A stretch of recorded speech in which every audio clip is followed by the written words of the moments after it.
Pertanyaan kunci yang mau saya jawab dalam tayangan kali ini adalah, apa benar Yesus itu bukan Tuhan? Kalau umat non-Katolik atau non-Kristen mengatakan bahwa Yesus itu bukan Tuhan, Gereja Katolik tidak pernah mempersoalkannya. Begitulah cara mereka mengenal Yesus, bahwa Yesus hanyalah seorang manusia biasa atau Yesus sekedar nabi, bukan Tuhan. Fenomena ini mengingatkan kita akan pertanyaan Yesus kepada murid-muridnya di Kaisarea Filipi dalam Injil Matius bab 16 ayat 13 sampai dengan ayat 20. Kata orang, siapakah anak manusia itu? Banyak jawaban tempo itu dan sangat variatif. Para murid mengatakan, ada yang mengatakan Yohanes Pembaptis, ada juga yang mengatakan Elia, dan ada pula yang mengatakan Yeremia atau salah seorang dari para nabi. Tetapi Simon Petrus, rasul yang di kemudian hari menjadi paus pertama dalam Gereja Katolik, menjawab seperti ini. Engkau adalah Mesias, anak Allah yang hidup. Apakah Yesus mengingkari pengakuan Simon Petrus ini? Tentu tidak. Yesus justru mengatakan kepada Simon Petrus, berbahagialah engkau Simon bin Yunus, sebab bukan manusia yang mengatakan itu kepadamu, melainkan Bapa-Ku yang di surga. Simon Petrus menjadi pribadi yang terberkati sebab Allah Bapa telah menganugerahkan kepadanya sebuah pemahaman bahwa Yesus bukan hanya seorang nabi, bukan hanya seorang manusia, tetapi dia sungguh putra Allah. Putra Allah yang tidak hanya mengajar dengan kata-kata, atau mengasihi dengan mujizat, atau dengan aneka perbuatan baik, tetapi putra Allah yang harus pergi ke Yerusalem, menanggung banyak penderitaan, dibunuh, tetapi bangkit pada hari ketiga.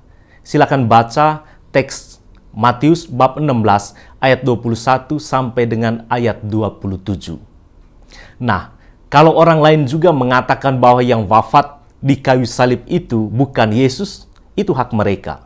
Tetapi orang Katolik tidak dapat menunjukkan bukti yang valid yang menyatakan bahwa yang wafat di kayu salib itu bukan Tuhan kita Yesus Kristus. Sebab Yesus dalam Injil Matius bab 16 ayat 21 sampai dengan ayat 27 jelas-jelas mengatakan apa yang akan terjadi atas dirinya. Dia akan menanggung banyak penderitaan, dibunuh, tetapi bangkit pada hari yang ketiga. Jadi sampai hari ini, bahkan sampai kapanpun juga, Gereja Katolik tidak dapat membuktikan bahwa Yesus itu hanya seorang manusia atau Yesus itu hanya seorang nabi. Dialah Tuhan. Dialah Allah dalam persekutuan yang intim dengan Bapa dan Roh Kudus. Dialah Allah yang berinkarnasi dalam rahim Bunda tersuci Maria, di mana dari mulut malaikat Gabriel keluar sebuah pernyataan kepada Bunda Maria, anak yang akan kau lahirkan itu akan disebut kudus, anak Allah. Silakan baca Injil Lukas bab 1 ayat 26 sampai dengan ayat 38. Seringkali juga muncul hujatan, mengapa Allah bisa menjadi manusia? Pertanyaan ini sedikitnya meragukan kemahakuasaan Allah. Bukankah kalau kita mengimani bahwa Allah itu maha kuasa, kita juga mesti menerima bahwa Allah mampu melakukan apapun, termasuk mampu menjadi manusia?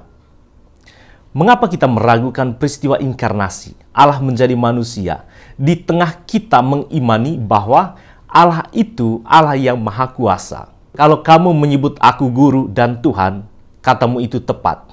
Sebab memang akulah guru dan Tuhan. Demikian kata-kata Yesus dalam Injil Yohanes bab 13 ayat 13. Yesus bukan sekedar nabi, tetapi Tuhan. Dan keberadaan Yesus sebagai Tuhan bukan karena orang Katolik yang mentuhankan dia, tetapi Yesus sendiri yang mengafirmasi pernyataan para rasul dengan mengatakan, akulah guru dan Tuhan. Semoga tayangan ini bermanfaat bagi umat Katolik di tengah gempuran tuduhan yang mengatakan Yesus bukan Tuhan. Allah yang kita imani adalah Allah yang Maha Kuasa, Allah yang mampu mencipta dari ketiadaan, Allah yang mampu menyeberangkan umat Israel di tengah laut tanpa menjadi basah, Allah yang pernah menghidupkan kembali Lazarus dan pemuda di Nain, Allah yang pernah menjadi manusia, yang pernah tinggal di antara kita 2000-an tahun yang lalu, dan sekaligus Immanuel hingga akhir zaman tiba. Kalau Anda meragukan Allah yang berinkarnasi, Allah yang menjadi manusia, Anda juga mesti menolak atau meragukan kemahakuasaan Allah. Tuhan memberkati kita semua.